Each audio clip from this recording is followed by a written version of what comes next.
My life changed forever one Saturday night. I was sleeping over at my friend Riven's place when we decided we wanted to spook ourselves a little bit. We started searching for scary games online. I'm not talking about video games. We played plenty of those. I'm talking about things like Bloody Mary and Light as a Feather. Except we'd done those already, too many times.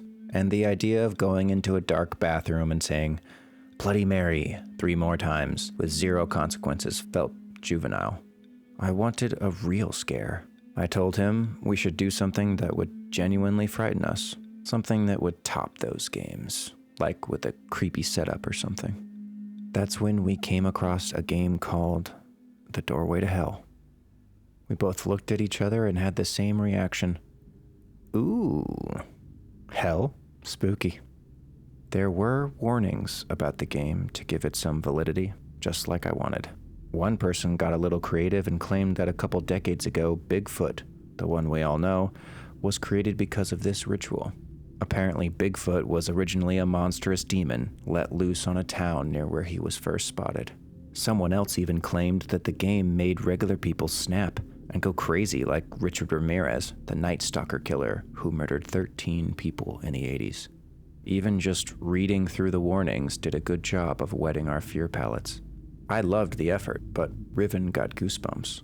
He read that this wasn't a game, but a real ritual passed down through generations with real profound effects on perceptions of reality. Riven said that he had a bad feeling about it, but I persisted. Come on, none of this is real, I said. That was the point of having a best friend, right? To do things together? So we did. The rules for Doorway to Hell were simple. All you needed was chalk, a couple candles, a piece of paper, and a pen. Then there was the most important ingredient of all, a clear mind and a strong imagination. I laughed as I read that part out loud. A strong imagination? To me, it was part of the theatrics, but Riven remained silent. We waited until exactly 3 a.m, even though the game said it could be played at any time after dark.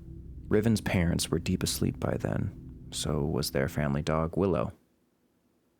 The silence was deafening. With every creak the old house made, we jumped a little. It was perfect. We nervously laughed and pushed through. Nothing was going to stop us from playing the game now. First, we lit the candles.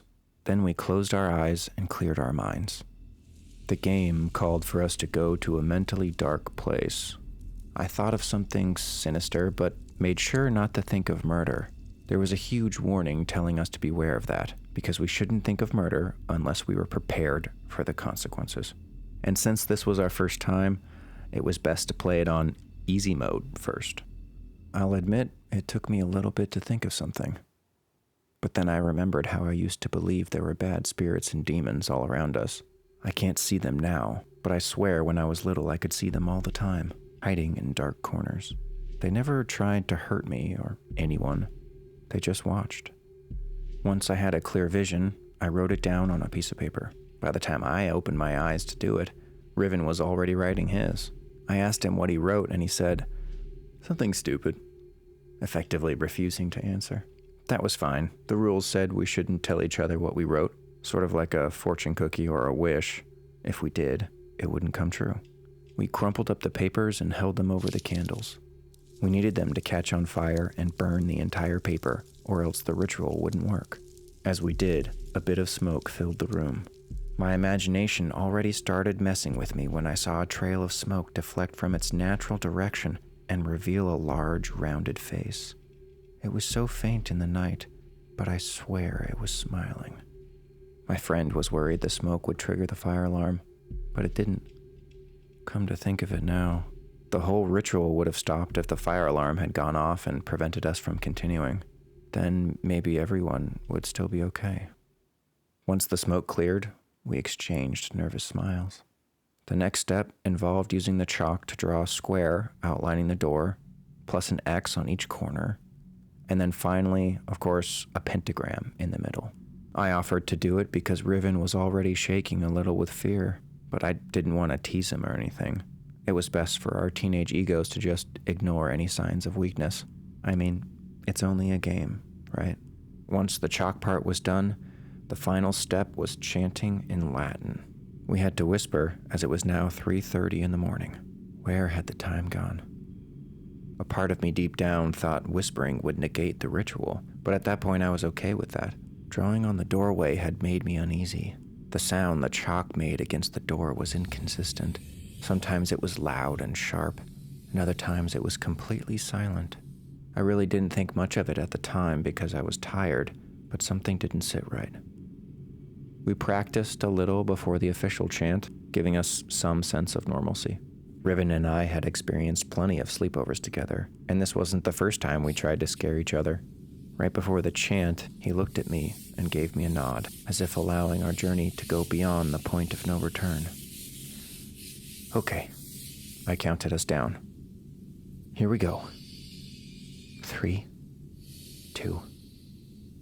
We chanted. Nel hoc verbo veritatis veriu. Nel hoc verbos veritatis veriu. Nel hoc verbo veritatis veriu. Nel hoc verbo veritatis veriu. Nel hoc verbo veritatis veriu. Nel hoc verbo veritatis veriu. Nel hoc verbo veritatis veriu. Later I found out it meant something like, the truth himself speaks the truth, or nothing is true. Nothing happened after the chant. I mean, one of the candles went out, but we noticed it had been burning for so long that the wax had melted into the wick and put itself out. That was normal, which helped ground us with things we could explain. Shortly after that, we decided it was time for bed, so we blew out the rest of the candles. Riven said he would clean up the chalk in the morning. As soon as we got into our sleeping positions, I brought up something funny and light in order to change the mood. As soon as we started laughing a little bit, the chilly energy that had once lived in the room seemed to leave us like an unwanted guest at a party. For a few minutes, it was as if we had never played the game. Everything felt fine. Until early dawn when I woke up. It was cold and dark except for the faint blue hue of a rising sun. The candles were still on the floor. I looked around, and at first I saw nothing unusual, except that my friend was not in his bed. I looked at the bathroom attached to his room, and I noticed that the lights were off, but I could see his feet at the bottom of the doorway. As my eyes focused, I clearly saw that he was pacing back and forth, a little faster every time, back and forth. Poor guy, I thought. He was probably too scared to sleep, so I turned to his bed, and there he was, sleeping. My stomach ruptured with prickling fear. I blinked nonstop for a few seconds. No, yeah, he was definitely there, and I was definitely awake. I turned back to the bathroom, and the pacing feet were gone. But you know what? I must have dozed off and then woken back up to see him in bed. I closed my eyes and laughed. I had gotten the scare I wanted all night. Since I couldn't really fall back asleep, I just laid there until I heard his parents downstairs. I gathered my things as quietly as possible and left the room. Downstairs, I told his parents, "Good morning." I knew they would be curious as to why I was leaving so early, so I lied about some things I had to do and left to walk home. I lived down the street, which made the friendship so convenient. Nothing out of the ordinary happened until that night. By then, my friend and I had only communicated that it was fun and that all the chalk was cleaned up. He thanked me for urging him to play the game when he was too scared, because it had definitely given him a spook. Then he asked if I had seen anything out of the ordinary. I told him I hadn't, and followed up by asking if he had. He explained that his parents did something a little odd. He said they referred to a conversation from the morning that Riven swears he never had. His parents had said it happened just after breakfast. I offered that maybe the most obvious explanation was the correct one. He was tired and didn't remember because he stayed up all night. He chuckled and agreed. I didn't take any naps because I wanted to get to bed early. It wasn't even 9 when I put on a TV show and allowed my mind to doze off. Around midnight, I woke up extremely thirsty, so I went to the kitchen for a glass of water. After I filled the cup and drank a couple gulps, things got real quiet. Until I heard a creak. I usually did in my old home, so I wasn't scared, but that's when I turned around and saw it. A blood-red demon, the size of a small dog, standing on its hind legs. It stared at me with a lunatic smile and unblinking eyes. The only part of it that looked human were its big, dirty feet with long strands of dark hair. The demon was pulsating its feet on the floorboard below, making a creaking noise I was so clearly hearing. I froze in terror until the next noise. A metal plop outside my house. I looked out the window and saw a woman in a white gown. Her eyes were missing, and she appeared to be wandering aimlessly. She stopped at the window and looked into the house with her 2 dark sockets. She too had a lunatic smile. We were only separated by the window. Then with a quick hand, she tapped the window twice with her fingernail. In the darkness of the night, the sound might as well have been a gunshot. I was too scared to move or scream, my throat paralyzed with fear. My legs felt shaky and weak, but I ordered them to run. When I reached my room, I noticed that neither thing had chased me. I wanted to go to bed, but when my eyes looked at the carpet under my bed, they saw a giant green hand with thick tree-like fingers. The fingers were holding on to my bed covers, but they weren't pulling them. I turned around, fully expecting to see the woman with long hair, but she wasn't there. In the midst of so much paranoia and fear, all I could do was adapt to the situation and let my brain respond in autopilot. So I quickly walked to the front door, keeping my eyes down, focused on my busy feet. Before leaving my house, I thought about waking up my parents, but a part of me didn't want them to get hurt. It was better that they were asleep, my hectic brain thought, as this was something I had cursed myself with. There was also a strong possibility that the demons were not even visible to them. However, I couldn't really think too much about that. As soon as I stepped out onto the front lawn, I saw more demons, except this time they were skinny, like red skeletons with a millimeter of skin, and their legs so long and thin they looked like stilts. Next to them was a centipede-like creature, dark green, with 1,000 tiny legs moving all at once, and it had 2 giant black mosquito eyes. The way the tiny legs moved reminded me of how a line of ants reacts when someone breaks them and they scatter. Some legs moved on the grass, while others moved aimlessly in the air. It silkily fumbled up a tree, and as I saw it climb on a branch, the branch bent to its weight, and the leaves rustled. I turned to go back in the house, only to see the woman with long hair and no eyes was floating extremely slowly above my roof, then suddenly accelerated downward and deliberately hit the roof. It made a thump, the same noise I had heard 100 times before. I abandoned all options and sprinted into my parents' room. I had considered this my last resort. I woke them up, and in a frantic panic I tried to explain what was happening. They told me it was just a nightmare, and all I could think was, yes, of course, they weren't going to believe me. I had tried telling myself it was a nightmare too, but my heart beating in my neck was just a little too fucking real. My dad told us he was going to explore the house, and I begged him to be careful. When I was alone with my mom, I started to shake, but she put a hand on my back and it seemed to help calm me. A few moments later, my dad returned and told me to go to bed because there was nothing going on around the house. I asked timidly if I could sleep in their room. "Like in my bed?" my dad asked, disgusted.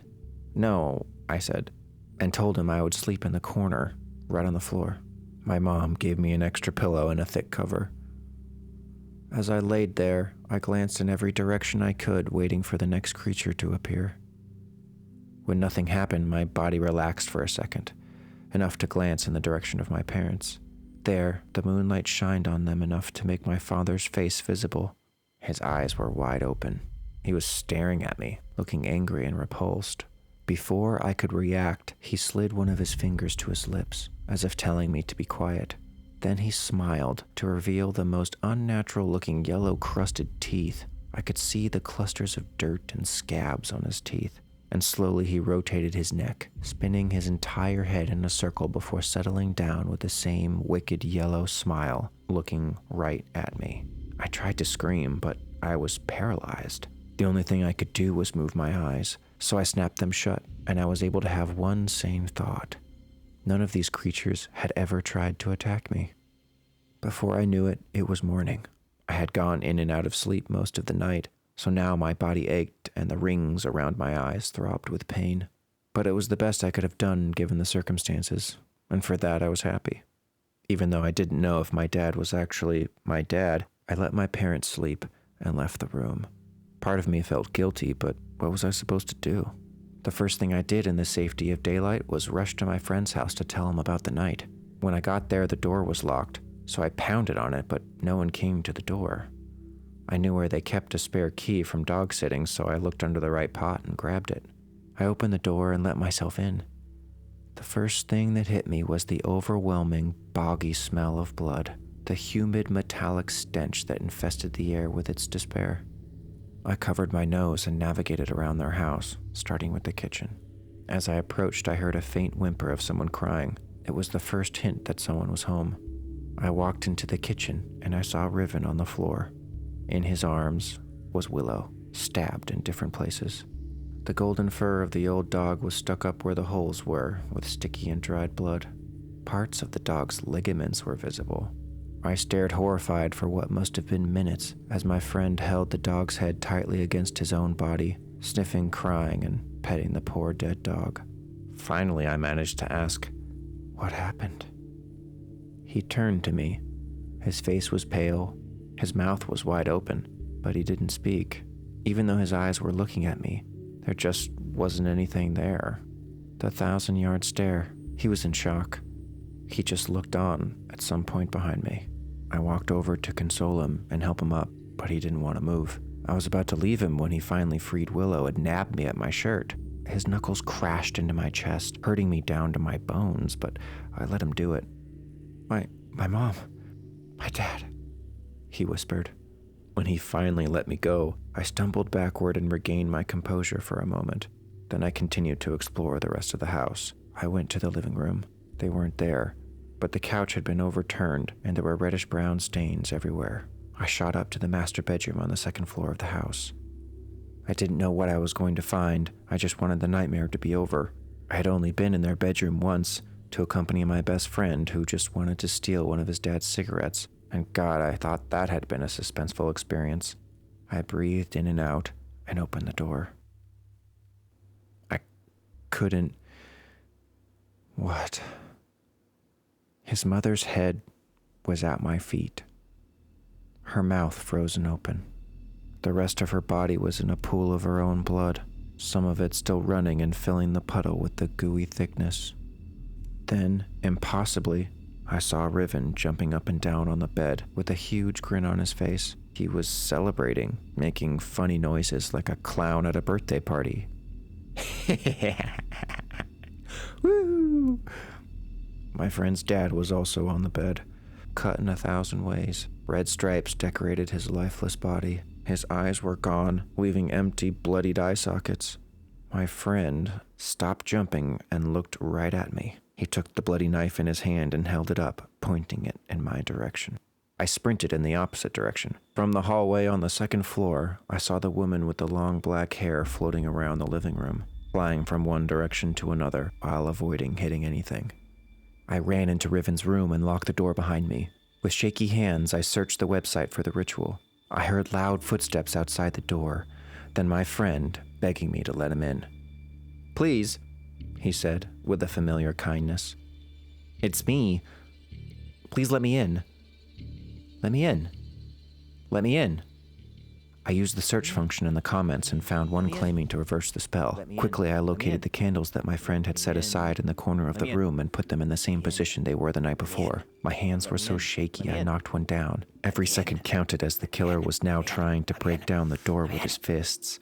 Then I took the chalk and drew a cross over the pentagram, with the same 4 markings on the corners of the door. I heard Riven's voice laughing, claiming he was going to kill my parents and leave me alive to feel the pain. Then loud footsteps pacing back and forth, just outside the door. In a rush, I grabbed a pen and paper and wrote down that I wanted everything reversed. I burned the paper and said a prayer. I cleared my mind and pictured the world before it, before all the bad things. But a noise from outside the window broke my concentration. I turned and saw the centipede-like creature had crawled up the tree and was now staring at me from outside. Its face was more human now, except for the mosquito eyes. I closed my eyes and thought of good things, like my best friend, his dog, his parents, and my parents. I blocked a quick vision of my dad last night, smiling with yellow teeth, and instead replaced it with the time we had watched a baseball game together. I thought about all the dinners our family shared and how we always laughed at our parents for making corny jokes. We weren't really laughing with them, but they were amused by us laughing, so they kept making dumb puns. I was truly lucky to have my best friend live so close to me.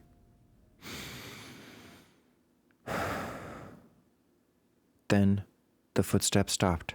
I opened my eyes and looked at the tree. To my great relief and surprise, there was nothing there. In front of me, the door glowed white for a second and then stopped. Everything was back to normal. A smile broke across my face. I wanted to cry from happiness. I opened the door and made my way downstairs to tell my friend, only to see somehow the police had arrived. Riven was talking to them, but in the same frantic manner he had tried to talk to me. His hands were still covered in blood, as was his face and neck and shirt. His lawyer couldn't prove that he didn't murder his parents, especially after he claimed over and over that someone else who looked just like him had done the killing. Riven's lawyer used the McNaughton rule, claiming the defendant, Riven, was not guilty at the time of the act because he was so deranged that he didn't know what was happening, or if his actions were even wrong. But the insanity claim didn't work. The officer's body cam proved that Riven was of sound mind when he answered the door and told them his parents and dog had been murdered, even citing where they were and how the dog had been killed. I wanted to testify for him. But since the evil, demented version of my friend had vanished without a trace, my lawyers said it would incriminate me for conspiring with the defendant. It all happened so quickly, and in the end, Riven got a life sentence, but I was free. Since he was tried as a juvenile, meaning he was under 18 or 17 in some states, they gave him a chance at parole. By then, I hope to be a lawyer, a well-established one, and I hope to represent him. Every day I tell myself that I can set him free. I owe it to him for playing The Doorway to Hell.